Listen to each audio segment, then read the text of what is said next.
ఏది అయినా ట్రై చెయ్యి ఆచి చికెన్ మసాలా. ఆచి చికెన్ మసాలా. తిరుమల కల్తీ నెయ్యి కేసులో ఇంటి దొంగల పాత్రను సిట్ బట్టబయలు చేస్తోంది. మహాపచారంలో నిందితులకు టీటీడీ ఉద్యోగులు 6 సహకరించినట్లు గుర్తించింది. ఈ మేరకు వారిపై శాఖాపరమైన చర్యలకు టీటీడీకి లేఖ రాసింది. తిరుమల లడ్డూ తయారీకి కల్తీ నెయ్యి సరఫరా కేసులో మరో 6 టీటీడీ ఉద్యోగులకు ప్రమేయం ఉందని సిట్ విచారణలో తేలింది. నిందితుల జాబితాలో చేర్చేంత అభియోగాలు లేకున్నా వారికి ఈ వ్యవహారంలో సంబంధం ఉన్నట్లు నిర్ధారణ అయింది. దాంతో వారిపై శాఖాపరమైన చర్యలు తీసుకోవాలని సిట్ బృందం తిరుమల తిరుపతి దేవస్థానానికి లేఖ రాసింది. డిప్యూటీ ఈవో పద్మావతితో పాటు విఎస్ సురేష్ కుమార్, జ్యోతిశ్వరుడు, పార్థసారథి, భోపాలన్ మురళి, వెంకటరమణ పేర్లు ఇందులో ఉన్నట్లు తెలుస్తోంది.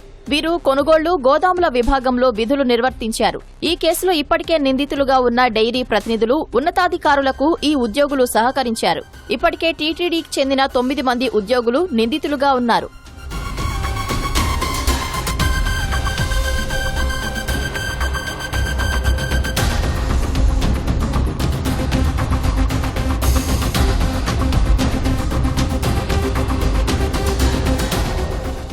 గతంలో inspector of factories, inspector of boilers శాఖలో విధులు నిర్వర్తించిన 7 ఉద్యోగులు వైష్ణవి డైరీ నుంచి లంచాలు తీసుకున్నట్లు శ్రీనివాసన్ అనే కమిషన్ ఏజెంట్ తన డైరీలో రాసుకున్నాడు. సిట్ అధికారుల సోదాల్లో దొరికిన ఆ డైరీ ఇప్పుడు కీలకంగా మారింది.